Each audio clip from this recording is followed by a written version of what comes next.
नमस्कार। एसटिभी च्याटमा यहाँलाई हार्दिक स्वागत छ। म प्रकाश गिरी। एसटिभी च्याटको आजको अङ्कमा हामी चर्चा गर्नुहुन्छ हाम्रो कोभिड-19 को सन्दर्भमा। कोभिडको बारेमा हामीले धेरै चर्चा गरेका छौँ। एक हिसाबले भन्यो भनेदेखि धेर थोर ज्ञान हामी सबैलाई थाहा भइसकेको छ कि कोरोना भाइरस के रहेछ, कसरी सर्दो रहेछ, कसरी जोगिनु पर्दो रहेछ भनेर एक किसिमको मोटो ज्ञान जानकारी हामी सबैलाई भइसकेको छ। तर यसबाट यतिले मात्रै नपुग्दो रहेछ। पछिल्ला उदाहरण नै हेर्ने हो भने अमेरिकाको राष्ट्रपतिलाई नै कोरोनाको सङ्क्रमण भएको छ। विश्वको 1 नम्बर महाशक्ति, त्यसको प्रमुखलाई नै कोरोना हुनु भनेको मतलब नजानेर हो त, थाहा नपाएर हो त होइन। हामीले जब मानिसहरूसँग धेरैभन्दा धेरै अन्तर्क्रिया गर्छौँ, भेटघाट गर्छौँ, तब सर्न सक्ने सम्भावना बढी हुँदो रहेछ। किनभने कसैलाई पनि कसको निधारमा लेखिएको हुँदैन कि कसलाई सङ्क्रमण भएको छ, कसलाई सङ्क्रमण भएको छैन भनेर। नेपालकै कुरा गर्ने हो भनेदेखि पनि हाम्रो प्रधानमन्त्रीको टिमलाई कोरोनाको सङ्क्रमण भएको कुरा पुष्टि भइसकेको छ। प्रधानमन्त्रीलाई नेगेटिभ आएको छ। यो हामी सबैले धन्यवाद गर्नुपर्छ। तर सँगसँगै नेपालका अन्य राजनीतिक दलका नेताहरू अर्जुन नरसिंह केसी, गगन थापा लगायतका नेताहरूलाई पनि कोभिड लागेको कुरा उहाँहरूले भर्खरै सार्वजनिक गर्नुभएको छ। त्यसैले काठमाडौँमा सरकारले अथवा भनौँ स्वास्थ्य मन्त्रालयले अति जरुरी नपरिकन काठमाडौँ नआउनुहोस् भनेर भर्खर सूचना जारी गरेको छ। यी सबै कुराले कोरोनाको सङ्क्रमणको सन्तास, डर कम भएको देखाउँछ कि बढी भएको देखाउँछ? प्रश्न यहाँनिर रहेको छ। यदि बढी भएको यसले देखाइरहेको छ भने अब यति बेला चाहिँ हामीले ध्यान दिनुपर्ने कुराहरू चाहिँ के रहेको छ र यसमा पनि त्यस्ता बिरामीहरू जसले लामो समयसम्म औषधिहरू सेवन गरिरहेका छन्, दीर्घ रोग जसलाई लागेको छ अथवा भनौँ लामो समयसम्म औषधि सेवन गर्नुपर्ने, जस्तो क्यान्सरकै कुरा गरौँ, त्यस्तो मानिसहरूलाई कसरी जोगाउने, त्यस्ता मानिसहरू कसरी जोगिने? कोभिडको सङ्क्रमण पनि छ, उपचार पनि गर्नु परेको छ, कसरी गर्ने? आजको अङ्कमा हामी यसबारेमा पनि कुराकानी गर्नेछौँ। आज हामीसँग कुराकानीको लागि स्टुडियोमा हुनुहुन्छ डाक्टर गुरुशरण शाह र उहाँ क्यान्सर रोगको विशेषज्ञ हुनुहुन्छ। डाक्टर साहब, यहाँलाई स्वागत छ। डाक्टर साहब, यो हामीले बडा लामो समयदेखि भन्दैछौँ कि कोभिडबाट कसरी जोगिने आदि इत्यादि, यो सबै हात धुने, मास्क लाउने आदि इत्यादि सबै कुराहरू हामीले गरि नै हाल्यौँ। अलिकति स्पेसिफिक तपाईँको चाहिँ नलेजको क्षेत्रमा जाउँ, अलिकति क्यान्सरसँग जोडिएको विषयमा चाहिँ क्यान्सर रोग लागेको मानिसलाई कोभिडको खतरा कति हुन्छ? पहिलो कुरा त क्यान्सर मात्र होइन, कोभिड लागेको अथवा कुनै पनि दीर्घरोगीको बिरामीलाई कोभिडको सङ्क्रमण देखियो भने अलिकति खतरा बढेर आउँछ। खतरा इन द सेन्स दीर्घरोगीको बिरामीहरूको इम्युन सिस्टम अथवा हामी प्रतिरक्षा प्रणाली भन्छौँ त्यो एकदमै कमजोर भइसकेको हुन्छ। त्यस्तो बिरामीहरूमा कोभिड लागेपछि कोभिडबाट हुने समस्याहरू, त्यसको कम्प्लिकेसनहरू अति बढी हुन्छ र व्यक्तिहरू मर्न सक्ने पनि सम्भावना हुन्छ। यो हाम्रो पछिल्लो केही स्टडीहरूले पनि यो कुरा प्रुभ गरिसकेको छ। क्यान्सरका बिरामीहरूमा कोभिडको सङ्क्रमण देखियो भने कोभिडबाट उत्पन्न हुने समस्या र बिरामीहरू मर्ने सम्भावना अलिक बढी भएको हुन्छ। दोस्रो कुरा के हुन्छ भने अरू रोग र क्यान्सर रोगको अलिकति फरक छ। कस्तो हिसाबले भने क्यान्सरका बिरामीको उपचार कन्टिन्यू गर्नुपर्ने हुन्छ। कतिपय अवस्थामा अपरेसनहरू गर्नुपर्ने अवस्थामा अथवा उसको बिरामीको केमो चलिरहेको हुन्छ, कसैको सेकाइ चलिरहेको हुन्छ, त्यो ट्रिटमेन्टलाई हामीले रोक्नु मिल्दैन। त्यो ट्रिटमेन्ट चाहिँ एकपल्ट सुरु गरेर चाहिँ हामीले कन्टिन्यू गर्ने हो। त्यो अवस्थामा एक त हामी ट्रिटमेन्ट डिनाइ गर्न सक्दैनौँ, पहिलो कुरा। दोस्रो कुरा, ट्रिटमेन्ट कन्टिन्यू गर्दाखेरि बिरामीहरूलाई कोभिडको सङ्क्रमण देखियो भने उसलाई समस्या बढी हुन्छ। तेस्रो कुरा चाहिँ कोभिडको सङ्क्रमणको सम्भावना पनि क्यान्सरका बिरामी अलिकति बढी हुन्छ। त्यसको एउटा प्रमुख कारण भनेको क्यान्सरका बिरामीहरूको अघि मैले कुरा गरेँ प्रतिरक्षा प्रणाली एकदमै कमजोर हुन्छ। दोस्रो कुरा, उपचारका प्रविधिले पनि क्यान्सरका बिरामीहरूको प्रतिरक्षा प्रणाली झन् कमजोर पार्दै जान्छ। जस्तो हामीले रेडियोथेरापी गर्छौँ, सेकाइ गर्छौँ अथवा केमोथेरापी दिन्छौँ, ठुल्ठुलो अपरेसन भएको हुन्छ। त्यस्ता बिरामीहरूको पहिलादेखि नै कमजोर भएकोलाई हामी झन् कमजोर गर्छौँ र यो उपचार पाइसकेपछि, जस्तो केमोकै कुरा गर्छौँ भने केमोथेरापी पाएको बिरामीहरूमा खान मन नलाग्ने, बान्ता आउने, यो सबै कारणले गर्दा हामीले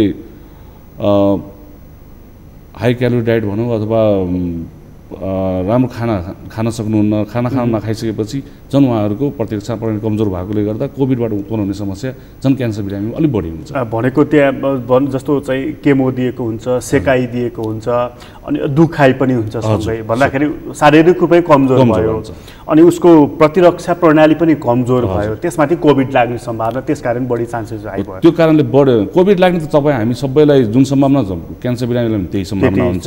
तर कोभिडबाट उत्पन्न हुने समस्याहरू जस्तो फोक्सोको सङ्क्रमण समस्या होला अथवा कोभिडका जुन जटिलताहरू बढी हुन्छन् त्यो चाहिँ क्यान्सर बिरामीमा अलिक बढी हुन्छ। अब यहाँनिर डाक्टर साहब तपाईँले जुन भन्नुभयो नि अब यो एकचोटि यो उपचार प्रारम्भ गरेपछि चाहिँ लगातार गरिराख्नुपर्छ, रोक्न मिल्दैन बिचमा भनेर।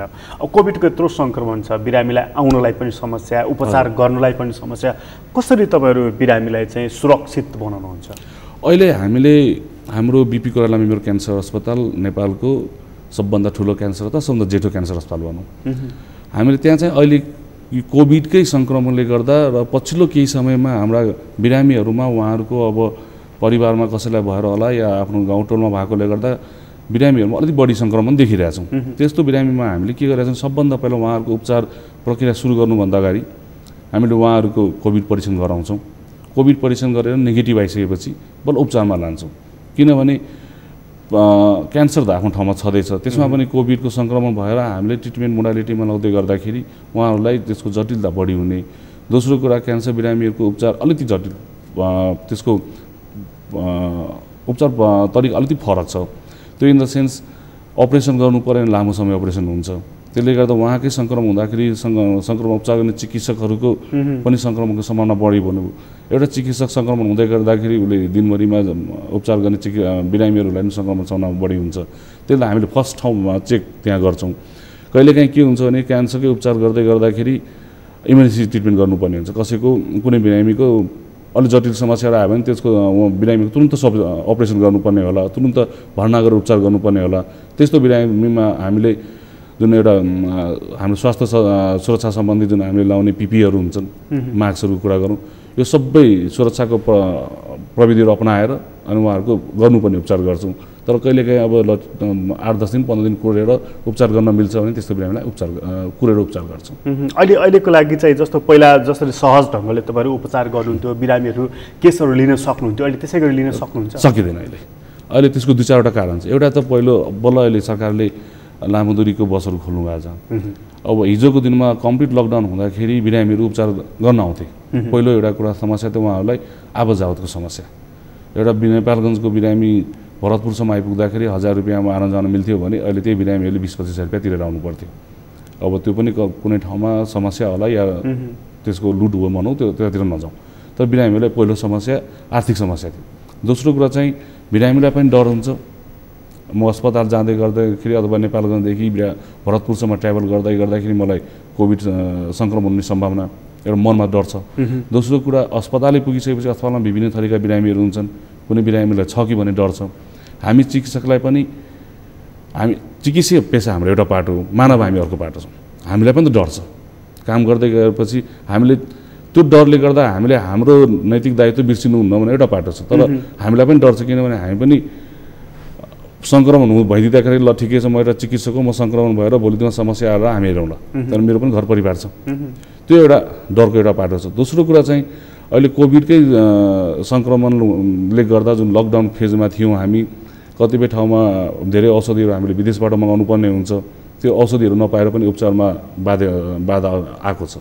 त्यसलाई कोभिडले गर्दा क्यान्सरको बिरामी उपचारमा समस्या त निकै समस्या परेको छ। अहिले चाहिँ तपाईँहरूले बढी सबैभन्दा बढी क्यान्सरमा पनि बढी स्पेसिफिक चाहिँ बढी सबैभन्दा बढी कस्तो खालको केस चाहिँ बढी को उपचार गर्नु परिराखेको छ? कस्तो प्रकारको क्यान्सरको केसहरू बढी आइरहेको छ? अहिले हाम्रो पछिल्लो हाम्रो अस्पतालले वर्षैपछि हामीले एनुअल रिपोर्ट निकाल्छौँ। अस्ति भर्खर हाम्रो प्रकाशित भएको छ। त्यसमा चाहिँ सबभन्दा बढी ओभरअलमा चाहिँ फोक्सोको क्यान्सर महिला अथवा पुरुषमा सबभन्दा बढी फोक्सोको क्यान्सर देखेका छौँ। दोस्रोमा आएर चाहिँ महिलाहरूमा चाहिँ पाठेघरको मुखको क्यान्सर र दोस्रोमा चाहिँ ब्रेस्ट क्यान्सर। यो सबभन्दा 3वटा क्यान्सर भनौँ, फोक्सोको क्यान्सर, लङ क्यान्सर भन्छौँ, अनि पाठेघरको मुखको क्यान्सर र ब्रेस्ट क्यान्सर। यो चाहिँ अलिकति बढी ट्रेन्डमा आइरहेछ र त्यसकै उपचार बढी भइरहेछ। हामी कहाँ चाहिँ सबै धेरै चाहिँ यी केसहरू बढी आइरहेका छन्। बडा गजबको हुँदो रहेछ र यो मतलब कसरी बढिरहेको छ यस्तो यो चिजको क्यान्सर चाहिँ? क्यान्सरको अब क्यान्सर पहिलो कुरा त हामी क्यान्सर रोग कसरी उत्पन्न हुँदो रहेछ, क्यान्सर रोगको कसरी मान्छेमा देखिँदो रहेछ, क्यान्सर रोग कसरी आउँदो रहेछ भन्ने कुरा गरौँ। पहिलो कुरा त जस्तो म थोरै तपाईँलाई यहाँ जोड्नलाई अलिकति यो समय सान्दर्भिक पनि होला। हाम्रो यो अक्टोबर महिना भनेको हाम्रो ब्रेस्ट क्यान्सर अवेरनेस मन्थ भन्छौँ, जसमा चाहिँ ब्रेस्ट क्यान्सर रिलेटेड हामीले ठाउँ ठाउँमा ब्रेस्ट क्यान्सर कसरी हुन्छ, ब्रेस्ट क्यान्सर कसरी बच्न सकिन्छ, ब्रेस्ट क्यान्सरका उपचारका विधिहरू के छन्। अब जस्तो ब्रेस्ट क्यान्सरको कुरा गऱ्यौँ भने ब्रेस्ट क्यान्सरमा सबभन्दा पहिला बिरामीको रहनसहनको कुरा आउँछ, बिरामीको आफ्नो व्यक्तिगत उसको शारीरिक बनावटको कुरा, त्यसपछि हाम्रो इन्भाइरोमेन्टको कुराहरू हुन्छन्। जस्तो एकछिनलाई भनौँ ब्रेस्ट क्यान्सर सबभन्दा बढी रिस्कमा हुने भनेको महिलाहरूमा हो। महिलामा पनि त्यो महिला जसको जुन महिनावारी उमेरको हिसाबले अलिकति बढी या उमेर धेरै नागिसकेपछि हुनु, जस्तो कुनै महिलाको गर्भ आफूले चाहेर होस् या अरू कारणले होस् गर्भ नभएको महिलाहरूमा, अथवा कुनै महिलाको महिनावारी रोकिँदै गर्दाखेरि लामो उमेरमा गरेर महिनावारी रोकिनु, यस्ता महिलाहरूमा चाहिँ ब्रेस्ट क्यान्सर बढी हुने सम्भावना हुन्छ। अर्को ब्रेस्ट क्यान्सरमै वंशानुगत कुराहरू पनि देखिएको छ। जस्तो आमालाई ब्रेस्ट क्यान्सर छ भने छोरीलाई हुने सम्भावना बढी हुन्छ, अथवा आफ्नो दिदीबहिनीलाई छ भने महिलालाई ब्रेस्ट क्यान्सर हुने सम्भावना अलिकति बढी देखिएको छ। यस्तै गरेर अब खानपिनहरूको कुरा गर्छौँ भने खानपिनमा अलिकति यो जङ्क फुडहरू बढी खाने, त्यसपछि मदिरा सेवन गर्ने, अब यो सुर्तीजन्य पदार्थहरू कुरा भयो, कसैको एकदमै त्यो रइसी टाइपको लाइफस्टाइल हुन्छ जुन हामीले विदेशी लाइफस्टाइलको कुरा गर्छौँ, त्यस्तो महिलाहरूमा अलिकति बढी देखिन्छ।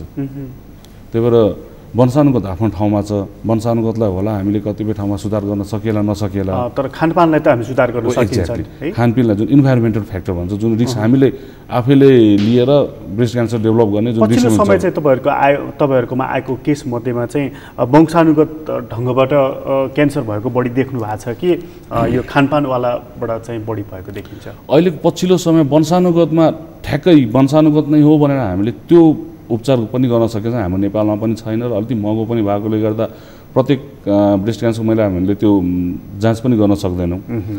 दोस्रो कुरा चाहिँ हामीले यसो सरेर हेर्दाखेरि त्यही खानपिनहरूको अथवा जुन इन्भाइरोमेन्टल फ्याक्टर भनौँ त्यसले गर्दा अलिक बढी देखाएको छ। अब यसमा जेन्डर वाइज जाँदाखेरि पुरुष र महिलामा कसमा बढी क्यान्सरको बढी सङ्ख्या देखिन्छ? क्यान्सर ओभरअल डाटा हेऱ्यो भने हामीले पुरुषमा बढी देख्छौँ। त्यसको दुई चारवटा कारण छ। एउटा त हाम्रो सामाजिक भनौँ अथवा बेसिकली सामाजिकतिर समाजमा चाहिँ हाम्रो के हुन्छ भने पुरुषलाई हामीलाई समस्या हुँदै गर्दाखेरि हामी चाँडै अस्पताल पुग्ने हुन्छ, महिलामा हुँदै गर्दाखेरि अलिकति कुनै न कुनै हिसाबले अब मेल डोमिनेट सोसाइटी भन्छ थोरै बहुत समस्या पनि छ। दोस्रो कुरा चाहिँ के हुन्छ भने भगवान्ले हामी नेपाली महिलाहरूलाई अलिकति रोगसँग लड्न सक्ने मजबुत बनाइदियो हुन्छ कि आज जाउँला भोलि जाउँला भन्ने अलिकति बढी हुन्छ। दोस्रो कुरा महिलाहरूमा चाहिँ विशेष गरेर स्तन क्यान्सर र पाठेघर सम्बन्धी क्यान्सर, यसमा चाहिँ उहाँहरू अलिकति अस्पताल पुग्न हचकचाउने त्यो समस्याहरू सबै देखेर गर्दा पुरुषमा चाहिँ अलिक बढी छ। तर अब स्तन क्यान्सरको कुरा गऱ्यो भने त महिलामा एकदमै बढी छ। त्यो चाहिँ महिलामा बढी छ। खानपानको कारणले पनि धेरै भइरहेको छ, वंशानुगत कुराहरू पनि छँदै नै छ। यो क्यान्सरको सन्दर्भमा चाहिँ तपाईँले ठ्याक्क भन्नुपर्दाखेरि चाहिँ के कुरालाई गऱ्यो भनेदेखि ठ्याक्क कम हुन्छ त? अथवा तपाईँहरू जस्तो यो अवेरनेस क्याम्पेनहरू चलाइराख्नु भएको छ, तपाईँहरू भनिराख्नु भएको छ, सरकारले भनिराखेका हुन्छ, व्यक्ति स्वयं पनि जानी बुझिराखेकै हुन्छ, तर सङ्ख्या चाहिँ बढिराख्ने के कारणले त? हामीले गर्न सक्ने उपायहरू भनेको सबभन्दा पहिला त आफ्नो जुन रिस्क फ्याक्टरहरू त्यसलाई कम गर्नु पऱ्यो, खानपिनमा ध्यान दिनु पऱ्यो। खानपिनमा पनि अलिकति यो विषादी खानेकुराहरू कम गर्नु पऱ्यो। त्यसपछि यो जङ्क फुडहरू कुरा अघि नै मैले भने, त्यसपछि मदिरा सेवनको कुरा भयो, सुर्तीजन्य पदार्थको सेवन कम गर्ने, त्यो सँगसँगै एक्सर्साइजहरूमा अलिकति बढी ध्यान दिने। अब जति सिडेन्टरी लाइफ भन्छ अलिकति विलासिताको जीवन त्यसलाईतिर कम गर्नु पऱ्यो। र सबभन्दा कुरा त व्यायामहरू गऱ्यो भने सम्भावना कम हुन्छ, घटेर त पुरै जाँदैन, सम्भावना चाहिँ कम हुन्छ। भनेपछि जीवन चल्ने पद्धतिलाई चाहिँ अलिकति बदल्नु पऱ्यो हामीले, एकदमै त्यो फरक ढङ्गबाट जुन हामी वेस्टर्नहरूको त्यो जुन पश्चिमाहरूको जुन सिकाइबाट जुन चलिरहेका थियो एक्ज्याक्टली त्यो कुरालाई चाहिँ हामीले कम गर्दै हाम्रो आफ्नो प्राकृतिक हुन थाल्नु पऱ्यो हामी। कतिसम्म सकेला त्यो एउटा पाटो हो, तर हुनु पर्यो। अब यो क्यान्सरलाई चाहिँ कोभिडसँग अलिकति जोडेर हेरौँ है। तपाईँले जुन भनिहाल्नु भने इम्युनिटी पावर चाहिँ क्यान्सर रोग लागेका मानिसहरूको कम हुन्छ। अब रोग लाग्न सक्ने चान्सेस त सबै खालका मानिसलाई हुने भयो कोभिड। त्यसमध्ये पनि क्यान्सर भएको मान्छेलाई चाहिँ चान्सेस हाई हुन्छ यो कोभिड सङ्क्रमणको? कोभिड सङ्क्रमणको सम्भावना उत्तिकै हो, अलिकति थोरै बहुत होला, त्यो डाटा पनि हामीसँग छैन। तर कोभिड क्यान्सरको बिरामीमा कोभिड लागिसकेपछि त्यस कोभिडबाट उत्पन्न हुने समस्याहरू अलिक बढी हुन्छ, किनभने कोभिड पनि एक किसिमको इन्फेक्सन हो। इन्फेक्सनमा तपाईँ हाम्रो प्रतिरक्षा प्रणालीले त्यो इन्फेक्सनलाई थाम्दै गयो भने समस्याहरू नदेखिन्छ, तर त्यो हाम्रो इम्युन सिस्टमले नै रोक्न सकेन भने समस्या बढेर आउने, जुन यसले हामी सुन्दै गर्छौँ। फोक्सोको समस्याहरू धेरै बिरामीहरूमा देखिरहेको हुन्छ। कोभिड त धेरै लागेको हुन्छ, तर सबै बिरामीलाई सङ्क्रमण त हुन्छ, तर समस्या देखिँदैन। त्यो समस्या नदेखिनुको कारण बडी हाम्रो नेचरले हाम्रो बडीलाई एउटा इम्युन सिस्टम भन्छ त प्रतिरक्षा जुन बनाइदिएको छ। नर्मली आज हामी बाटोमा हिँड्दै गर्दाखेरि 1000 किसिमका इन्फेक्सन हुन्छन्, सबैलाई लाग्दैन। त्यो सबैलाई नलाग्नु कारण हाम्रो प्रतिरक्षा प्रणालीले त्यो इन्फेक्सनलाई मार्ने काम भनौँ अथवा त्यो इन्फेक्सनलाई हाम्रो बडीमा ग्रो हुन नदिने हो। कोभिडमा पनि त्यही हुन्छ। अब क्यान्सरको हकमा चाहिँ अलिकति हाम्रो इम्युन सिस्टम पहिलादेखि नै ब्रेकडाउनमा हुन्छ। त्यसमा पनि हाम्रो ट्रिटमेन्ट मोडालिटीहरू पनि गर्दा यो रगतहरूको समस्या, रगतहरू घट्ने, रगतहरू घटिसकेपछि इन्फेक्सनहरू हुने सम्भावना अलिक बढी हुन्छ। इन्फेक्सन भइसकेपछि त्योबाट उत्पन्न हुने समस्याहरू पनि बढी हुन्छ। त्यसले गर्दा इन्फेक्सन रेटै कम नभनौँ, तर इन्फेक्सन भइसकेपछि अथवा सङ्क्रमण भइसकेपछि सङ्क्रमणले गर्दा अन्य जटिलताहरू अलिक बढी हुन्छ। यो अब 6 महिना भयो डाक्टर साहब, यो कोभिडसँग हामी लडिरहेको नेपालकै कुरा गर्ने हो भनेदेखि चाहिँ यो 6 महिनामा चाहिँ मलाई एउटा कुरा बताइदिनुहोस् कि हामीले के पायौँ, के गुमायौँ? कतिपय ठाउँमा हामीले थोरै बहुत हाम्रो रहनसहनमा हाम्रो सुधार आएको छ, त्यसलाई राम्रो पाटो लौँ। धेरै राम्रो पो त होइन, अथवा ओभरअल इम्प्याक्ट त राम्रै त होइन, तर नराम्रो पाटोहरू पनि धेरै छ। पहिला राम्रो बाटो सुरु गरेँ मैले। आजको दिनमा हामीले चाहिँ कम्तीमा घर जानुभन्दा घर पुगिसकेपछि हात मुख धुने बानी बसाल्यौँ। तुरुन्त गएर बाहिरबाट घर गएको छौँ भने अथवा आफूलाई कोही सङ्क्रमित अथवा कुनै त्यस्तै मास ग्यादरिङमा गएको छौँ भने घर जाने बित्तिकै नुहाइधुवाइ गर्नुपर्ने हुन्छ।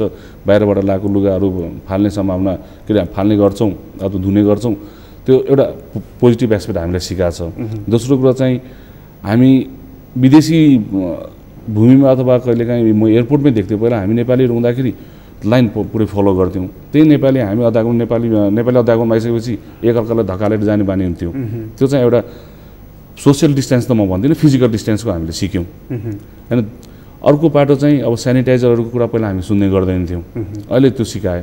दोस्रो कुरा अब सुन्दाखेरि राम्रो लाग्ला नलाग्ला, तर हाम्रो काठमाडौँको बेसिकली भन्ने हो भने इन्भाइरोमेन्ट पोल्युटेड छ। त्यतिले चाहिँ कसैले मास्क लाउँथे, कसैले मास्क लाउँदैन, अहिले त बाध्यता भएको छ। र यो सबैले गर्दा थोरै बहुत अरू इन्फेक्सनहरूको अहिले पछिल्लो समयमा हामीले प्र्याक्टिस गर्दाखेरि अरू इन्फेक्सनबाट आउने बिरामीहरूको मात्रा घटेर देखेका छौँ। जस्तो पहिला सिओपिडीको बिरामीहरू, दमको समस्या भएको बिरामीहरू अस्पताल धेरै पुग्थ्यो भने अहिले कम आएको छ। यो सबै भनेको कोभिडले हामीलाई थोरै बहुत बाँच्न सिकाएका र कोभिडबाट राम्रो कुरा गरौँ। अब कोभिडले नै गर्दा सबभन्दा पहिला त हामीले हाम्रो दैनिक जीवन यापन गर्ने बाटो गुमाछौँ। कतिपय मान्छेहरू लकडाउनले गर्दा घरमा बसेका छन्, खाना पाउन लाग्छन्। डेली ज्याला गरेर भनौँ दिनदिनै काम गरेर खाने मान्छेहरूको घाँस गुमाएका छन्। दोस्रो कुरा चाहिँ अरू हिसाबले पनि अब राष्ट्र नै अब लकडाउनको अवस्थामा, बन्दाबन्दीको अवस्थामा भएपछि आर्थिक रूपले पनि हामी कमजोर भइसकेका छौँ। मुख्यतः यो 2-4वटा राम्रो पक्षहरू पनि रहे, केही नराम्रा पक्षहरू पनि। यो बिचमा चाहिँ अब हो, यो राम्रो पक्ष त हामी सबैले स्वीकार्नु पर्यो र त्यसलाई अझ पछिसम्म पनि अनुसरण गर्दा के बिग्रेर त्यो त होइन, त्यो त राम्रै कुराहरू भयो। नराम्रो पक्षमा चाहिँ त्यहाँ अलिकति व्यक्तिले चाल्ने एउटा कदम हुन्छ, राज्यले चाल्ने अर्को कदम हुन्छ। यो 6 महिनाको बिचमा चाहिँ राज्य कति स्टेप अगाडि आएर यसको काउन्टर स्ट्राटेजी बनाएको र त्यसमा सफल भएको भेटाउनु भयो? सबभन्दा त व्यक्तितिर म जान्छु। यो पछिल्लो सङ्क्रमण हुँदै गर्दाखेरि, राष्ट्रिय बन्दाबन्दीको अवस्थामा आउँदाखेरि नेपालका हरेक नागरिकले राष्ट्रलाई उत्तिकै साथ दिएको छ। यो कुरा तपाईँ हामी सबैले मान्नुपर्छ। पछिल्लो समयको जुन 3 महिनाको लकडाउन थियो, सरकारले सूचना जारी गर्थ्यो, ल तपाईँहरू घरमै थचक्क भएर बस्नुहोस्, हामी बसेकै हौँ। केही कारण विशेष जस्तो अब हामी स्वास्थ्यकर्मी होस् अथवा हजुर सञ्चारकर्मी अरू जुन अत्यावश्यकका काममा हिँड्नुपर्ने व्यक्ति बाहेक सबै पुरै नेपाली थचक्क भएर घरमै बस्या निस्केनन्। जनताले आफूले पुरा गर्नुपर्ने जिम्मेवारी पुरा गरेकै छ। हामी सरकारतिर जाउँ, सरकारले कतिपय ठाउँमा सकेर होला, कतिपय ठाउँमा नसकेर, सरकारलाई पनि पुनः दोष दिन्न, तर सरकारले कतिपय ठाउँमा कस्तो देखियो भने समस्या आयो, समस्यालाई चाहिँ हामी रियाक्टिभ भयो, यो समस्या आयो, यो समस्यालाई चाहिँ यसरी गर्ने भन्ने भयो।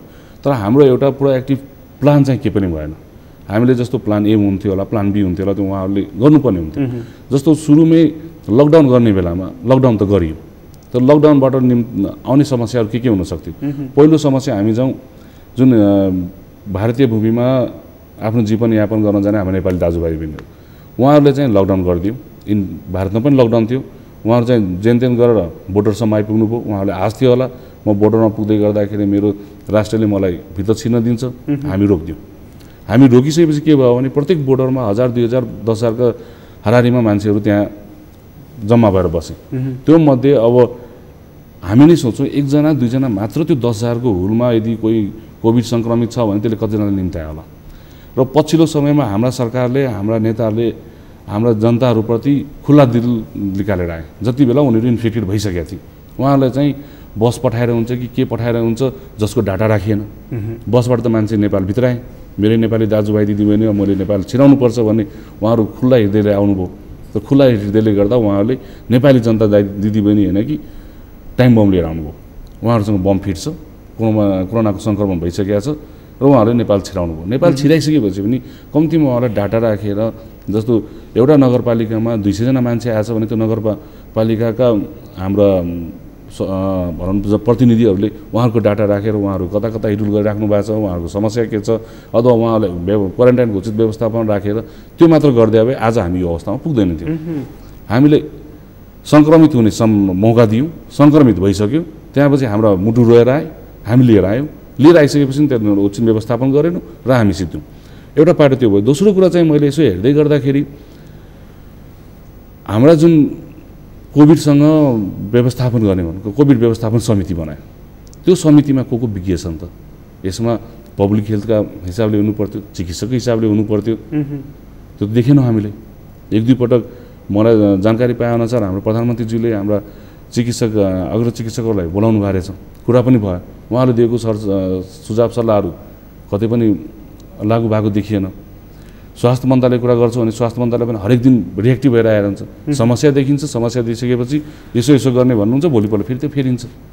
किनकि एउटा ठोस प्लान भएको भए त आफ्नो प्लानसँग त अगाडि बढ्नु पऱ्यो। हामीसँग प्लान छैन। अलिकति स्वास्थ्य मन्त्रालयको कुरा गरौँ डाक्टर साहब। अलिकति स्वास्थ्य मन्त्रालयको कुरा गर्दाखेरि चाहिँ ऊ अघिल्लो दिन एउटा कुरा गर्छ, हजुर, भोलिपल्ट फेरि उसको अर्कै कुरा हुन्छ। जस्तो सुरुमा उसले के भन्यो भने हामी सबैलाई क्वारेन्टाइनमा राख्न सक्दैनौँ, आलोचना भयो, क्वारेन्टाइनमा राख्न थाल्यो।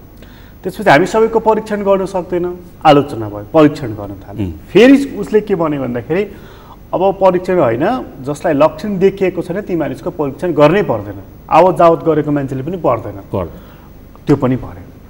परीक्षणको शुल्कको सन्दर्भमा पनि त्यही कुरा भयो, सरकारले धान्नु सक्दैन यो, त्यसमा त उहाँहरूले लाखौँको यो यो यो यो यो भन्नु, त्यो पनि भयो। भने मतलब हाम्रो सरकारसँग एउटा एउटा एउटा एउटा राम्रो प्लान छैन र कति बेला के उपयुक्त हुन्छ अथवा कसले के भनिदिन्छ त्यही कुरा फाक बोलिदिन्छ कि तपाईँले हेर्दाखेरि कस्तो मेच्योर पाउनुभयो कि इमेच्योर पाउनुभयो? इमेच्योर भन्दा पनि इमेच्योर। मैले अघि नै भने एउटा समस्या देखिसकेपछि समस्यालाई कसरी सहज पार्ने एउटा पाटो हुन्छ, दोस्रो पाटो चाहिँ समस्यालाई कसरी इलिमिनेट गर्ने हुन्छ, समस्यालाई दीर्घकालीन रूपले त्यो समस्यालाई निवारण गरौँ। हाम्रो सरकारसँग कुनै पनि देखिएन। पहिला कोभिडकै सबै सङ्क्रमण जुन जति बेला हामी नेपालमा 2 जना 4 जनाको अवस्थामा थियौँ त्यति बेलासम्म हामीसँग समय थियो नि त। हाम्रा पब्लिक हेल्थका विज्ञहरूले भनिसकेका थिए चाइनामा आएछ, नेपालमा पनि आउँछ अथवा विश्वको हरेक ठाउँमा गएछ। किन हामीले विश्वमा भनौँ चाइना बाहेक अरू देशमा सङ्क्रमण बढ्दै गर्दाखेरि हामी नेपाल त छुतो हुँदैन भन्ने हामीलाई थाहा थियो। त्यति बेलासम्म हामीले त एउटा प्लान लिएर आइसक्नु पर्थ्यो। हामीले यो गर्दाखेरि यसरी हुन्छ है, अथवा प्लान कहिलेकाहीँ गरेको प्लान सक्सेस हुँदैन, प्लान ए प्लान बी हुनु पर्थ्यो, तर हाम्रो प्लान देखिएन। प्लान कसरी बन्छ भने त्योसँग रिलेटेड विज्ञहरूलाई राखेर एउटा पेपर बोलीमा होइन कि पेपरमा प्लान आउनु पर्थ्यो। उहाँले बिके पनि दुईचोटि छलफल गर्नुभयो नि बालोटार। हजुर दुईपल्ट गर्नुभयो। त्यो पर्याप्त थिएन। छलफल गर्ने एउटा बाटो थियो। छलफल त गर्नुभयो प्रधानमन्त्रीज्यूले, तर छलफल गरे त प्लान त बनेन नि त। मैले हजुर र मैले कुरा गर्दै गएपछि कुरा त भएन। त्यो कुरालाई त पेपरमा ढाँचामा त आउनु पर्यो, पेपरमा आउनु पर्यो होइन। यदि त्यो भएको भए स्वास्थ्य मन्त्रालयको भोलि दिनदिनै त्यो फेर्नु पर्दैन थियो। अहिले पछिल्लो समय अब स्वास्थ्य मन्त्रालयले के भनिदियो भने चिकित्सकहरूलाई पनि अथवा स्वास्थ्य कर्मीहरूलाई पनि लक्षण नदेखिएसम्म पिसिआर नगर्ने। म कुनै बिरामीको सम्पर्कमा आएको छु, मलाई थाहा भोलिको दिनमा त्यो बिरामीको पोजिटिभ हुँदै गर्दाखेरि मसँग सम्पर्कमा आइसकेको छ। सम्पर्क पनि कहिलेकाहीँ नजिकको सम्पर्क होला अथवा अलिकति प्राइमेरी कन्ट्याक्ट सेकेन्डरी कन्ट्याक्ट भनौँ अथवा नजिकको टाढाको सम्पर्क भनौँ एकछिनलाई। कुनै बिरामीलाई एकदम जटिल समस्या आएछ, मैले बिरामीलाई तुरन्त त्यहाँ गएर बिरामीलाई रिसक्सिकेट गर्नु पर्यो अथवा बिरामीको एकदमै नजिक आएर मैले उपचार गर्नु परेको छ भने मैले गराउने कि नगराउने। त्यो सरकारले जुन भन्यो नि यदि लक्षण देखिएको छैन भने चिकित्सकको पनि पिसिआर गर्नु पर्दैन भनेर सरकारले जुन भन्यो नि त्यसको आशय के हो? उहाँहरूलाई पनि थाहा होला, किन हामीले हाम्रो हिसाबले त्यसको कुनै पनि मिनिङ देख्दैनौँ। तपाईँले हेर्दाखेरि चाहिँ पिसिआर गर्नुपर्छ कि पर्दैन? पर्छ नि।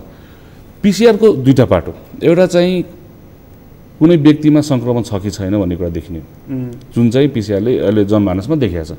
दोस्रो कुरा सङ्क्रमण अथवा कुनै बिरामीको लक्षण देखिसकेको छ भने यो कोभिडै हो भने उहाँले चाहिँ अरू बिरामीमा अथवा अरू जनमानसमा सङ्क्रमण हुनु दिनु भएन।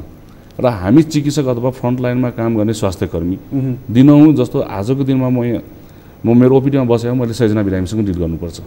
यदि म कसैको सम्पर्कमा आएछ र मैले पहिल्यै थाहा पाउँछु कि कोभिड पोजिटिभ भनेर मैले त त्यो प्रिकसन लिन्छु। प्रिकसन लिइसकेपछि मैले अरूजनालाई त सम्पर्क हुनु मलाई थाहा हुँदैन। आज मैले कुनै बिरामीको भने मतलब सरकारले चाहिँ यो पिसिआर गर्नेमा कन्जुसाइ गर्नुको पछाडिको कारण चाहिँ यो सर्दैन अथवा यो खास गम्भीर रोग होइन भन्ने कारण हो त त्यसोदेखि? त्यो पनि नहोला। आजको दिनमा अघि नै हजुरले भनिसक्नुभयो अमेरिकाको राष्ट्रपतिलाई देखिसकेको छ भने अमेरिकाको राष्ट्रपति अस्तो रहन सकेन भने तपाईँ हामी नेपाली हैसियत हामीलाई थाहा छ।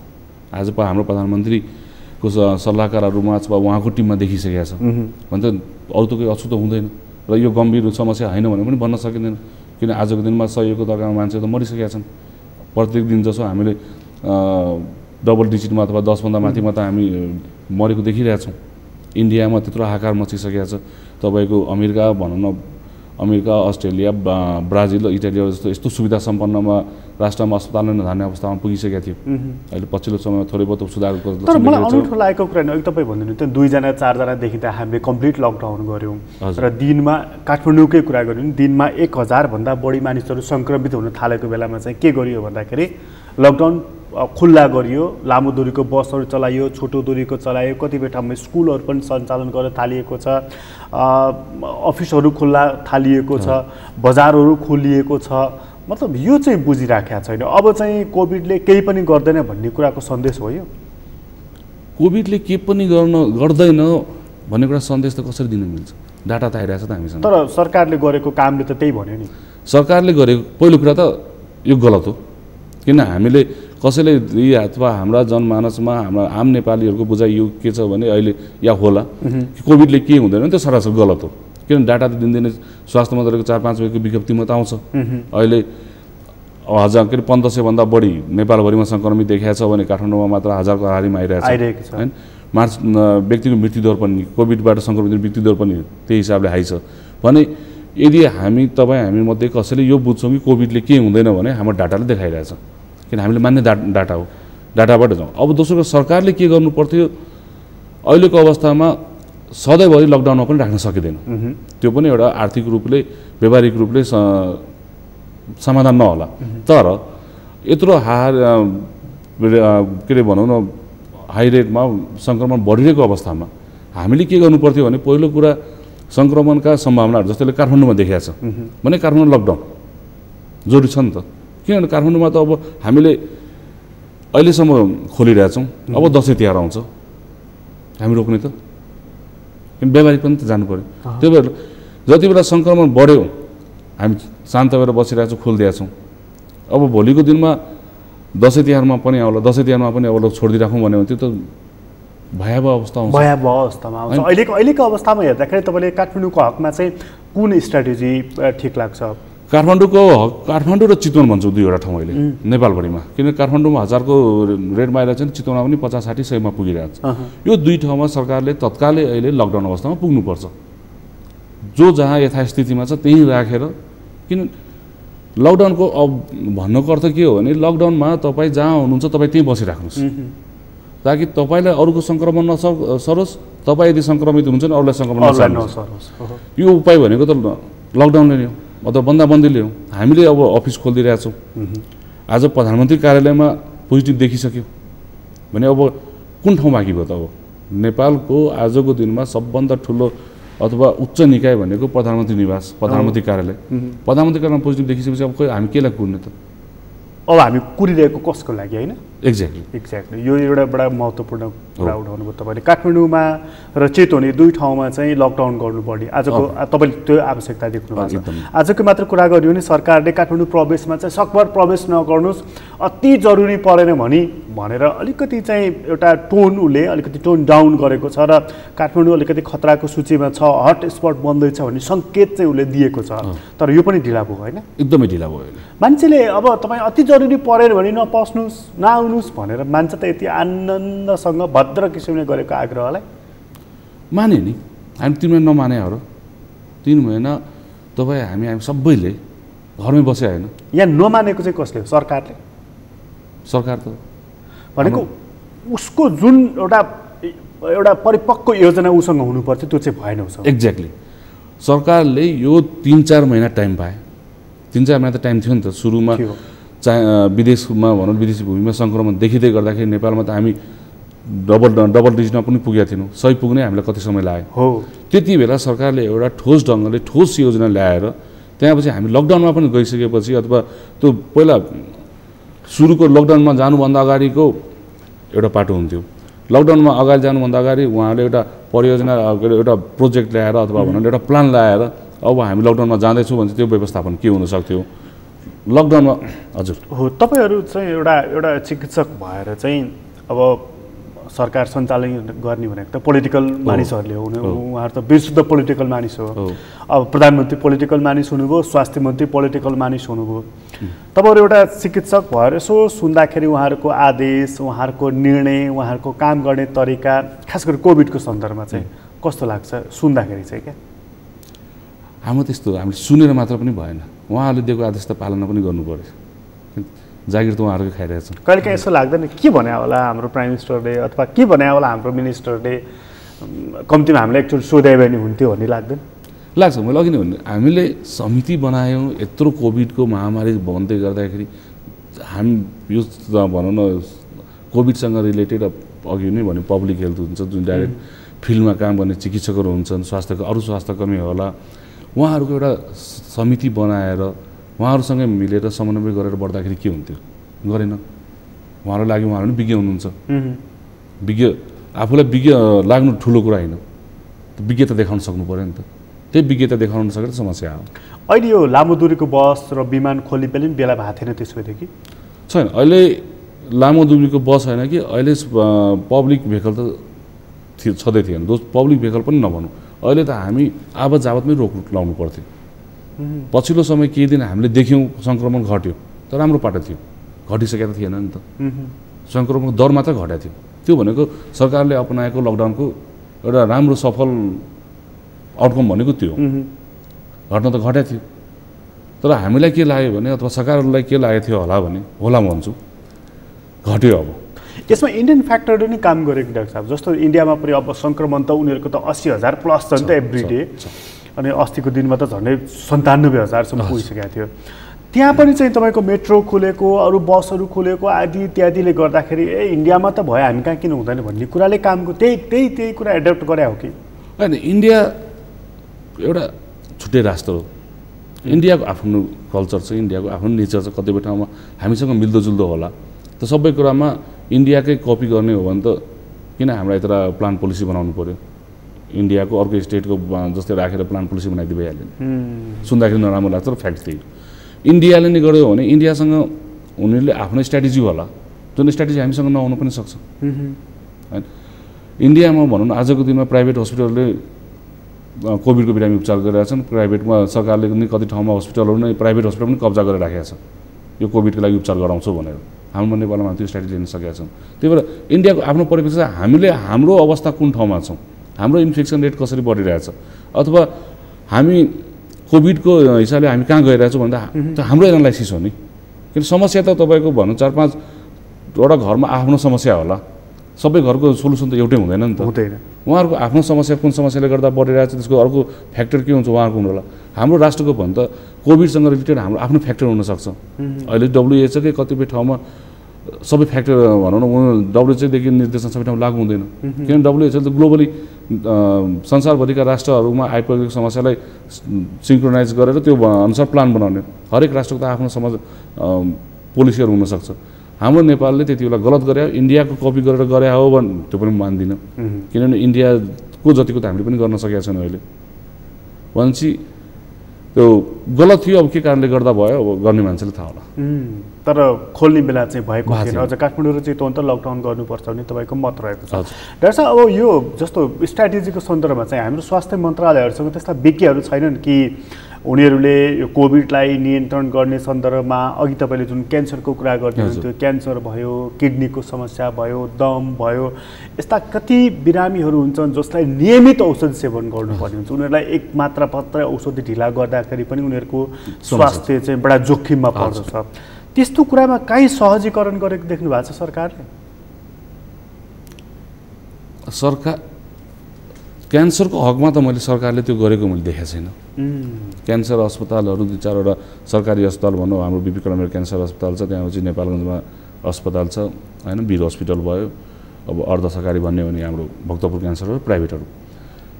क्यान्सरको उपचारको लागि आएको बिरामीहरूलाई अथवा जस्तो कतिपय ठाउँमा हामीले मुखबाट खाने औषधि हुन्छ, त्यो बिरामीलाई त हामीले उहाँकै घरसम्म पुर्याइदियो भने त उहाँहरूले त्यो आउने सम्भावना कम हुन्थ्यो, अथवा त्यो आवत गर्दै खाँदा रोगको सङ्क्रमण देखिने सम्भावना कम हुन्थ्यो। हामी त्यो गर्न सकेका छैनौँ, अथवा दीर्घ अरू हिसाबले पनि मलाई लाग्दैन होला। किन हामीले त्यो लेभलसम्मको सोच त हामीले राख्न सकेकै छैनौँ। अहिले त हामीको सोच कहाँसम्म छ भने कोभिडको कसरी बढिरहेछ, आज कोभिडको मात्रा यसरी बढ्यो, एकदमै अब भनौँ न 1000को 1800-1900 पुगेको छ भने हामी एकदमै रियाक्टिभ हुन्छौँ। ल आज तत्कालै के न के गर्नु परिहाल्यो भनेर भोलि थोरै घट्यो भने हामी आनन्दले बस्छौँ। अहिले त हामी सरकारको सबै सोच भनेको स्वास्थ्य मन्त्रालयले बेसी गरी यो कोभिडकै पेरि भने दीर्घकालीन रूपमा त अझै पनि सोच्नै सकेका छैन। त्यही कोभिडकै वरिपरि मात्र, त्यसमाथि पनि कोभिड अघि अगाडि सरकार पछाडि पर्यो। त्यो त हामीले कोभिडलाई पछ्याइरहेछौँ। मैले अघि पनि रियाक्टिभ भइरहेछौँ कि समस्या देख्यो त्यो समस्यालाई हामी सुल्झाउँछौँ, त्यो समस्या सुल्झाउँदै गरे अर्को समस्या आउँछ फेरि त्यतै लाग्छौँ। जबकि हामी अगाडि हाम्रो प्लान त हुनु पर्थ्यो नि त।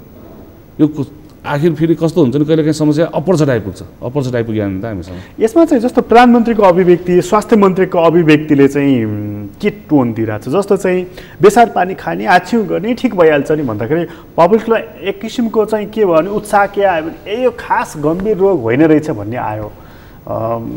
एक हिसाबले हो पनि धेरै गम्भीर भयो मान्छे फेरि डिप्रेसनमा जाला अथवा चाहिँ भन्नुहोस् अथवा चाहिँ निराश होला भन्ने कुराले प्रधानमन्त्रीको त्यो अभिव्यक्तिले थोरै काम गर्यो होला। तर रोगको गहिराइमा पुग्ने हिसाबले त त्यो अलिकति सिरियस खालको स्टेटमेन्ट भएन नि। त्यसलाई चाहिँ हामी यो हिसाबले लिउँ, प्रधानमन्त्रीको अभिव्यक्तिलाई राम्रो पार्टी कुन हिसाबले लिउँ भने थोरै बहुत हामीलाई मनोबल बढाउने, ऊर्जा शक्ति प्रदान गर्ने काम त भयो, तर दीर्घकालीन त्यो थिएन। त्यसले चाहिँ फेरि मानिस सडकको टाकसाक खोलेर हिँड्ने नि भयो नि, मास्क साक्स खोलेर यो केही होइन रहेछ कोरोना भन्ने पनि भयो नि। त्यसलाई अब कसरी लिने भन्ने कुरा हो। मैले अघि नै भने त्यसलाई पहिलो कुरा त पोजिटिभ वेमा लिउँ हो। कतिपय ठाउँमा मैले अघि नै प्रतिरक्षा प्रणाली भने 3-4 पल्ट म दोहोऱ्याइसकेको छु। यो हाम्रो जुन खानपिनहरू छ जस्तो बेसार भनौँ, बेसार भन्ने कुरा अहिले इन्टरनेसनल मार्केटमा इस्टाब्लिसै भइसकेको छ, यसले इम्युन सिस्टम डेभलप गर्छ भनेर। अहिले बेसारको भनौँ न धुलोलाई औषधि बनाएर प्रयोग पनि गरिन्छ अहिले होइन, यो 4-5 वर्षदेखि ट्रेन्डमा आइरहेछ होइन। हाम्रा लसुन भयो, बेसार पानी उहाँले कुरा गर्नुभएको छ होइन, अदुवा कुराहरू यिनले गर्छन्, तर यो उपचार होइन। यसले कुनै हदसम्म तपाईँलाई रोगबाट सङ्क्रमित हुने सम्भावना कम गर्ला, तर उपचार होइन होला। बेसार पानीहरू खाँदै गर्दाखेरि रोगबाट उत्पन्न हुने समस्याहरू यतिकै पनि त हामीलाई ढुगाखोकी लागेको बेलामा त बेसार पानी खाएर अदुवा बेसार पानी खाएर त कम हुन्छ। कतिपय चिकित्सकको त यस्तो पनि भनाइ छ नि डाक्टर साहब, यो कोरोना केही पनि होइन, म त मास्क खोलेर पनि ओपिडीमा उपचार गर्न सक्छु भनेर पनि सार्वजनिक रूपमा अभिव्यक्ति दिइराख्नु भएको छ। गलत हो। यदि उहाँले गर्नुहुन्छ भने त्यो गलत हो र सरकारले त्यो गलत कदमलाई रोक्नु पनि पर्छ। यदि कुनै चिकित्सकले ओपिडीमा बसेर मास्क खोलेर यदि बिरामीलाई उपचार गर्दैछ भने त्यो मेडिकलको मान्यता विपरीत अथवा जुन इथिक्समा हामी काम गर्छौँ त्यसको विपरीत हो। त्यो तपाईँलाई यदि इन्फेक्सन छ र इन्फेक्सन तपाईँबाट अरूलाई सर्ने सम्भावना बढी छ भने त्यो एकदमै गलत हो। यो चिकित्सक होस् या अन्य साधारण जनता होस् अथवा नेता होस्, जोसुकैले कोही अभिव्यक्ति दिन्छ भने त्यो सरासर गलत हो। अहिले यो पछिल्लो समय चाहिँ जस्तो चाहिँ हाम्रो पूर्व स्वास्थ्य मन्त्री गगन थापालाई पनि सङ्क्रमण भएको कुरा आयो, अर्जुन नरसिंह केसीलाई आयो, डाक्टर शशाङ्क कोइरालालाई सङ्क्रमण भएको कुरा आयो, प्रधानमन्त्रीको अन्य टिमलाई भएको कुराहरू आयो, उहाँलाई नेगेटिभ आएको कुरा छ। यो कुराले चाहिँ के सङ्केत गर्यो डाक्टर साहब?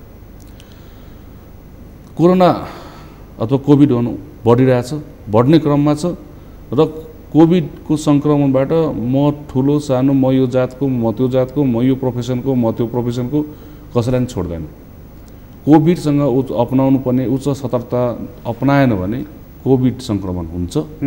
यो एक यही हो, दुई यही हो, तीन यही हो, सङ्क्रमण हुन्छ। त्यही भएर हामीले कोभिडबाट सरकारले दिएका निर्देशनहरू जुन कोभिड सङ्क्रमणबाट रोक्ने जस्तो साबुन पानीले हात धुने कुरा गरेका छौँ, मास्क लाउने कुरा गरेका छौँ, फिजिकल डिस्टेन्सिङका कुरा गरेका छौँ, यो कुरा हामीले अपनाउनै पर्छ। अपनाउँदै गर्दाखेरि पनि सङ्क्रमणको सम्भावना हुनसक्छ तर न्यून हुन्छ। अपनाएन भने त 1, 2, 3 हो, पक्कापक्की सङ्क्रमण हुन्छ। यसले यो पनि सङ्केत गर्यो नि डाक्टर साहब कि एक थरी र एउटा लेभलमा चाहिँ हामी चाहिँ निष्पिक्री हिँड्न थालेछौँ, भेटघाट त्यही ढङ्गले गर्न थालेछौँ र फिजिकल डिस्टेन्स पनि चाहिँ कम गर्न थालेका रहेछौँ, जसले गर्दाखेरि चाहिँ कोभिडको सङ्क्रमण हाई लेभलसम्म पनि हुन थालेछ है भन्ने कुराको एउटा उदाहरण यो पनि हो नि त होइन? भने मतलब चाहिँ हाम्रो गभर्मेन्टले जुन ओपननेस ल्यायो कि खुल्ला आदि इत्यादि बजार सजार सबतिर खुल्ला गर्यो, एउटा गल्ती त्यहाँ भएछ भन्ने कुराको सङ्केत पनि हो नि। यो गल्ती भयो, सङ्केत हो, गल्ती त भएकै हो। अब यो गल्तीलाई ढिलो चाड नगरिकन तुरुन्त हामीले गल्तीलाई सच्याउनु पर्यो र त्यो भनेको पुनः लकडाउन हो। डाक्टर साहब, अनि यो अलिकति यतापट्टि आउँ, यहाँबाट अलिकति अगाडि आउँ। यो हामीले कोभिडको कुरा, क्यान्सरको कुरा गऱ्यौँ र कोभिडको कुराकानी गऱ्यौँ। अलिकति कुरा गर्दाखेरि चाहिँ थोरै राजनीतिक पनि होला यो चाहिँ, जस्तो चाहिँ डाक्टर गोविन्द केसी अहिले जो अनसन बसिराख्नु भएको छ, उहाँ बसेको त आम मानिसहरूको लागि हो नि त। पहिला तपाईँहरूले जति सपोर्ट गरिराख्नु भएको थियो, तपाईँहरू जुन रूपमा उहाँहरूको पक्षमा अथवा यो कुराहरू ठिक छ, यसपटक चाहिँ तपाईँहरू मौन हुनुहुन्छ नि? हामी मौन छैनौँ। हाम्रो नेपाल चिकित्सा सङ्घले बारम्बार हाम्रो अहिले विज्ञप्तिमा निकालिराख्नु भएको छ। समन्वय गर्नुपर्ने ठाउँमा समन्वय पनि भइरहेछ। हामीले प्रोफेसनल व्यावसायिक संस्थाहरूसँग पनि सल्लाह गरिरहेछौँ, उहाँहरूसँग छलफलमै छौँ। दोस्रो कुरा चाहिँ मानव अधिकार कर्मीहरूलाई पनि हाम्रो अग्रज चिकित्सकहरूले पनि गएर भेट्नु भएको छ कि उहाँको जीवन रक्षाको लागि पहल गरिदिनु पऱ्यो। अहिले हामीले समस्या के भयो भने हामी दोधारोमा परेका छौँ। एउटा त हाम्रो अग्रज गोविन्द केसी हुनुहुन्छ, उहाँको भनौँ न आमरण अनसनमा हुनुहुन्छ। दोस्रो कुरा हामीमाथि कोभिडसँग लड्ने र आम नागरिक नेपाललाई नै बचाउने जिम्मेवारी पनि आइपुगेको छ। र हिजोको दिनमा यहाँलाई कति थाहा होला, प्रत्येक आन्दोलनमा हामी एग्रेसिभ रूपले नगइकन सरकारले गोविन्द केसीको माग सुनवाई गरेको थिएन। अब हामी जाने कि नजाने, किन अहिले जिम्मेवारी त आइपुगेको छ। अहिले हाम्रो चिकित्सक कर्मीहरूलाई त हामीले माइती घरमा झार्न गाह्रो छ, अथवा अस्पतालमा काम नगरिकन आन्दोलन गरौँ भन्न पनि गाह्रो छ। हामीले नै भन्छौँ फिजिकल डिस्टेन्सिङ कुरा भन्छौँ, हामी आन्दोलनमा कसरी जाने? यो नैतिक भनौँ नैतिकताको हिसाबले हामी अलिकति घेरिया छौँ अहिले। तर हिजो अस्ति मात्र म पनि अहिले नेपाल चिकित्सा सङ्घको चितवन शाखाको उपाध्यक्ष हो। हाम्रो सरसल्लाह भइरहेछ र हामीमा त्यही साथीभाइहरूमा त्यही दोधारो छ, आन्दोलनमा जाने कि हामी चिकित्सक भएर अहिले जुन हामीले अहिलेको सङ्कटमा आइपरेको जिम्मेवारी पुरा गर्ने। तर दिन निकै बित्दै गएको हुनाले उहाँको स्वास्थ्यमाथि सङ्कट पनि आइरहेको छ। हजुर, अब प्रश्न त बडा गम्भीर ढङ्गले उठ्यो र सरकारले भनेको यो अनसन बस्ने बेला होइन भनेर। ठिक छ, अनसन बस्ने बेला होइन भने उहाँको माग के छ त? माग पुरा गर्नुपर्छ र पहिला पर्दैन नि। पहिला तपाईँले वार्तामा त आउनु पऱ्यो नि त, उहाँको माग जेन्युन छ कि छैन भन्ने कुरा डिफाइन गर्न सक्नु पऱ्यो। त्यो त वार्ताबाट आउनु, वार्तामा आउनुहोस्, उहाँले त वार्ताको लागि रोकेको छैन, वार्ता गर्दैन भनेको हामीले पनि भनेको छन्। वार्ता गर्न आउनुहोस्, उहाँको माग के छ सुनौँ, उहाँको मागमा हामी कुन कुन ठाउँमा एड्रेस गर्न सकिन्छ त्यो त आउनु त पऱ्यो नि त। त्यतिको पनि नलायकेतापन त आउनु परेन नि त।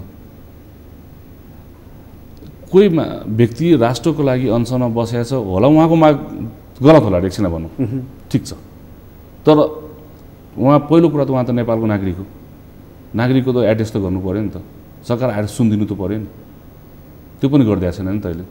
अब हाम्रो एकजना चिकित्सक आमरण अनसनमा हुनुहुन्छ भने हामी सधैँभरि नैतिकताको कुरा गरेर पनि बस्न सक्दैनौँ, किन हाम्रो पनि त हाम्रा चिकित्सकको सुरक्षादेखि लिएर उहाँको जीवनै बचाउनु पर्ने जिम्मेवारी पनि त हाम्रो हो। भोलिको दिनमा डाक्टर चिकित्सकहरू एउटा भनौँ न उच्च वर्गकोमा हामी भनिरहेको छौँ, उच्च एकदमै संवेदनशील भन्छन् हामीलाई, हामीले के गर्नु त आफै मर्न लाग्दाखेरि त त्यो संवेदनशीलता त बिर्सिनु पऱ्यो नि त, र बिर्सिन्छु पनि होला। भनेको तपाईँहरू अहिले चाहिँ तपाईँलाई अहिले दायित्वले मिचिरहेको छ। एक्ज्याक्टली। तर सधैँ त त्यो सकिँदैन, हुनु पनि हुँदैन, भनेको हद नाग्नु सक्छ।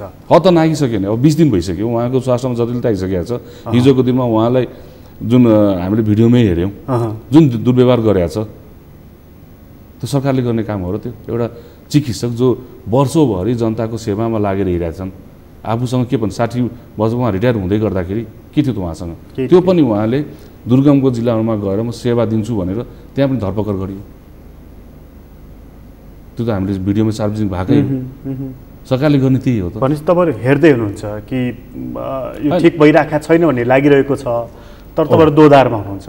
दोधारमा छौँ अहिलेसम्म होला, तर चाँडै हामी कुनै न कुनै निर्णयमा त पुग्नै पर्छ, किन आज उहाँसँग भएको छ, उहाँले के गलत भन्नुभएको छ र होला, उहाँले कुनै ठाउँमा हुन्थ्यो हुँदैन थियो अथवा समय सापेक्ष भयो भएन, कति मानिसले उहाँलाई पनि कुनै एउटा निश्चित इन्ट्रेस्ट ग्रुपले उचालेर अनसन बसाइराखेका छन् भन्छन् नि होइन। फेरि एउटा चिकित्सक विधामा मास्टर गरिसकेका मान्छे, त्यत्रो वर्षको एक्सपिरियन्स छ, जसको आजको एन्ड त हामी देखिसक्यौँ। उहाँ टिचिङ हस्पिटलको क्वार्टर छोड्दै गर्दाखेरि के थियो उहाँसँग हामीले देखेकै हो होइन। उहाँ दुर्गम जिल्लामा गएर काम गर्नुभएको छ, जहाँ बिरामीले अर्थोपेडिक सेवा होइन कि साधारण चिकित्सा सेवा पनि नपाएको ठाउँमा उहाँले एउटा स्पेसलिस्ट अर्थोपेडिक हार्ट जोर्नीको सेवा दिइराख्नु भएको थियो भने त्यस्तो मान्छेलाई कसैले म्यानिपुलेट गर्न सक्ला र? त्यो उहाँलाई लाउने आरोप मात्रै, किन देखिन्थ्यो होला नि त। यो उहाँ रिटायर हुँदै गर्दाखेरि कसैले म्यानिपुलेट गरिरहेछ अथवा उहाँ पैसाको लागि अथवा कुनै सर्टेन ग्रुपको लागि लाग्ने किन, मान्छे ग्रुपमा लाग्ने अथवा कुनै ग्रुपको कुरामा म्यानिपुलेट हुनु भनेको आर्थिक बाटो होला, पैसाकै कुरा हो होइन, राजनीतिक बाटो होला। उहाँ त मलाई लाग्दैन उहाँ राजनीतिमा आउन सक्नुहुन्छ, किनभने राजनीतिमा अलिक छलकपट गर्न जानु पर्दो रहेछ, उहाँलाई आएन होइन। आर्थिक हिसाबले हेर्ने हो भने खाना बस्न लाउनलाई धौधो छ उहाँलाई, उहाँले कमाएको सबै भनौँ न स्यालेरी नै बिरामीहरूको लागि लगाइदिनुहुन्थ्यो भने त्यस्तो मान्छेलाई म्यानिपुलेट अथवा उहाँ म्यानिपुलेटर भएको त्यो भन्नु गलत हो। तपाईँलाई चाहिँ लाग्दैन त्यो कुराहरू? लाग्दैन, मलाई लाग्दैन र होइन पनि कुन हिसाबले। एउटा कुरा नि, जस्तो तपाईँहरूको पनि संलग्नतामा तपाईँहरूको पनि दबाबमा चाहिँ योभन्दा अगाडि त दर्जनौँ पटक सहमति भएको छ नि सरकारसँग, र फेरि अनसन बस्नु भएको छ उहाँ, भनेको एउटै कुराको लागि कति पटक अनसन बस्नुपर्छ? तपाईँहरूले एउटा प्रश्न त गर्नु मिल्छ होला नि त। हामीले प्रश्न नगरेको होइन, हामीले बारम्बार कुरा गरिरहेछौँ। कतिपय ठाउँमा स्वास्थ्य मन्त्रालयसँग वार्ता हुँदाखेरि गोविन्द केसीजीले उठाउनु भएको कुराहरू के भयो होइन, हामी गरिरहेछौँ। हाम्रो अब चिकित्सा शिक्षा विधेयक आयो होइन, अब त्यहाँ पनि कतिपय अहिले कोटाको समस्याहरू देखाएको छ होइन। हामीले सुरुदेखि नै जस्तो एकछिनलाई भनौँ हामीले जेलु तडबिलको कुरा गरेका छौँ होइन। यो कोभिडकै सङ्क्रमणको क्रममा समस्याहरू देखियो, कतिपय ठाउँमा चिकित्सकलाई धरपकड गरेको देखियो, कोभिड लाग्दै गर्दाखेरिको बिरामीको सब नदिँदाखेरि पनि अस्पताललाई तोडफोड गरेको पनि हामीले देख्यौँ। सरकार हरेक ठाउँमा मौन छ नि त। आजको दिनमा स्वास्थ्य मन्त्रालयबाट सुरुमा विज्ञप्ति आयो कोभिड सङ्क्रमणको बेलासम्म चिकित्सकहरूलाई नगर्ने, त्यति बेला सरकारले बिल ल्याउनु मिल्दैन थियो, ऐनमा ल्याए हुन्थ्यो नि त।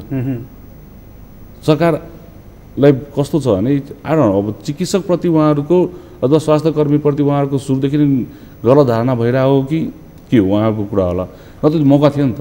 अहिले त जस्तो जोखिम भत्ताको कुरा एकछिन भनौँ, भरतपुरमै अथवा अन्य पनि कतिवटा ठाउँमा हामीले सुन्यौँ सरकारले स्वास्थ्य कर्मी जोखिम भत्ता दिने भन्यो अहिले भयो त, अहिले 6 महिना भयो, एउटा ठोस निर्णयमा पुगिसकेको छैन। कसलाई कति दिने भनेर यो 6 महिनाको बिचमा जोखिम भत्ता दिएको छैन। कुनै कुनै अस्पतालले पाछ, धेरै अस्पतालले पाएको छैन। बरु त्यो अस्पतालको अन्य प्रशासनिक कर्मचारीले पाछ, तर फ्रन्टलाइनमा काम गर्ने स्वास्थ्यकर्मी कसैले पनि पाएको छैन। यो त गम्भीर कुरा हो नि। भनेको सरकारले भन्यो तर गरेन। कतिपय ठाउँमा मैले हिजो मात्र कुरा गरेको थिएँ, खोइ बजेट आएको छैन भन्दैछन् भनेर। यो त अपनाउनु पऱ्यो नि त। त्यसमाथि फेरि एकजना डाक्टर साहबको त कोभिडको कारणले मृत्यु पनि भइसकेको छ सुर्खेतमा। एउटा म तपाईँसँग अन्त्यमा जान्न चाहे डाक्टर साहब, जस्तो एउटा आम मानिस कोभिड सङ्क्रमण भएर मृत्यु भयो भनेदेखि मृत्युभन्दा अगाडि त्यो मानिसलाई अस्पतालको बेडसम्म पुग्नको लागि त्यो महाभारतको युद्ध जिते जस्तो छ। बडा गाह्रो छ अस्पतालको बेड भेटाउनको लागि, एकदम फ्रेङ्कली कुरा गर्दाखेरि निकै धेरै फोर्स लगाएर मात्रै उसले बेड भेटाउँछ। त एउटा डक्टरलाई कोभिड सङ्क्रमण भयो भने उसलाई उपचार गर्ने सवालमा त्यो एउटा आम पेसेन्टले पाउने दुःख जस्तो उसले पाउनुपर्छ कि ऊ चाहिँ डक्टर भएको हुनाले उसको लागि केही अलिकति फरक सुविधा छ? होइन, उपचार अथवा स्वास्थ्य सेवा भनेको मौलिक हक हो। यो सबैले पाउनुपर्छ, निर्वाध कुनै सोर्स नलाइकन, कुनै अवरोध नभइकन उसले पाउनुपर्ने हो। हामी कतिपय ठाउँमा आज हामीसँग कोभिडको उपचारको लागि कतिवटा बेड छुट्याएको छौँ हामीले, छैन। सरकारले प्रत्येक प्राइभेट अस्पतालमा 20% राख्ने भनेको छ होइन। 20% हामीले एकछिनलाई भनौँ राख्यौँ, त्यो अस्पतालमा 20% हामी राख्दै गर्दाखेरि त्यसले त अरू बिरामीलाई पनि सङ्क्रमण सम्भावना बढाउनु भएन। बरु सरकारले हरेक ठाउँमा 10वटा 15वटा 20वटा हस्पिटललाई कोभिडको लागि छुट्याइदिनुहोस्। प्राइभेट संस्थाहरूले पनि भनिरहेको छ हाम्रो उपचार खर्च अथवा हाम्रो व्यवस्थापनको जिम्मा लिदिउँ, हामी अस्पताल दिन्छौँ। त्यो त लिदिनु त पऱ्यो नि, किन हामीसँग बेडै क्यापेसिटी पुगेको छैन भने त बिरामीले त त्यहाँ बेडसम्म पुग्न त गाह्रो भयो नि त। तपाईँको बेड खाली राखेर यदि चिकित्सकले अथवा अस्पतालले भर्ना लिदिँदैन भने अपराध हो, अपराध मात्र जघन्य अपराध हो। तर बेडै खाली छैन भने तपाईँलाई एउटा बिरामी बेडमा सुतेको बेलामा त्यो बिरामीलाई निकालेर बिरामी राख्न मिलेन। अनि यो समस्याले गर्दा मात्र हो बिरामीहरूले बेड नपाएको, नत्र आजको दिनमा हामीले एकजना साथी अस्ति भर्खर गुमायौँ, उपचार नगरेर होइन नि त। उहाँले त दिनरात त्यो बिरामीहरूको उपचारमा खटिँदै गर्दाखेरि हाम्रो साथी गुमायौँ। एकजना 1 महिना जति भयो हाम्रो राजविराजको एकजना स्वास्थ्यकर्मी कोभिडले गर्दा नि उहाँको ज्यान गयो होइन। उपचारै नगरिकन त चिकित्सकहरूले स्वास्थ्यकर्मी उपचार नगरिदिए भए हामी मान्थ्यौँ उनीहरूले उपचार गरिदिउँ, भर्ना गरिदिउँ, त आफै ज्यानलाई जोखिम राखेर त गरिरहेको छ, मऱ्यो त होइन। स्वास्थ्यकर्मी 2जना स्वास्थ्यकर्मी मध्ये एकजना चिकित्सक र अर्को स्वास्थ्यकर्मी हामीले गुमायौँ। यतिका मात्रामा चिकित्सक र स्वास्थ्यकर्मीहरू फ्रन्टलाइनमा काम गर्ने स्टाफहरू सङ्क्रमित भइरहेको हुन्छ। हाम्रै बिपी क्रममा क्यान्सरसँग गरौँ 600को हारानीमा हाम्रो कर्मचारीहरूमा आजको दिनमा 60-65 जना सङ्क्रमित भइसक्यो। त्यो मध्ये 6-7 जना त चिकित्सक नै छन् भने रिसोर्सै नभइकन हामीले रिसोर्सको युटिलाइज गर्न गाह्रो भयो। अहिलेको समस्या भनेको चाहिँ त्यो, र यो कुरा सरकारले बुझेन र जोखिम भत्ताको कुरा त कथा नै भइहाल्यो। अब त्यो त अब छोडिदिउँ। अनि त्यो धेरै ठाउँमा अब उहाँहरू दीर्घकालीन रूपमा प्रस्तुत हुनु भएन भने उहाँहरू तत्कालको समस्या टालटुल पारिहाल्ने, त्यसपछि पछिको कुरा थाहा छैन, मतलब छैन, वास्ता पनि भएन। बडा गम्भीर खालको कुरा छ र यो यसरी त चल्दैन नि त, फेरि चल्दैन। अब कति दिनसम्म चलाउने हो? डाक्टर साहब, यहाँलाई धेरै धन्यवाद। हजुर धन्यवाद। आदरणीय दर्शकबिन, तपाईँलाई पनि धन्यवाद। आज हामीले कुराकानी गऱ्यौँ एकजना डाक्टर साहब गुरुशरण शाहसँग, र उहाँसँगको कुराकानी हामीले मूलतः यो क्यान्सर रोगको सन्दर्भमा र क्यान्सर र कोभिडको रिलेसन, मतलब कोभिड लागेको बेलामा क्यान्सर रोगको मानिसहरूलाई कति असर गर्न सक्दछ भन्ने सन्दर्भमा अलिक बढी चासो राखेर कुराकानी गरेका थियौँ। र उहाँसँगको कुराकानी अहिलेलाई यति नै। एसटिभी च्याटबाट म प्रकाश गिरीलाई बिदा दिनुहोस्। सबै मात्र टेलिभिजन हेर्दै गर्नुहोला। नमस्कार।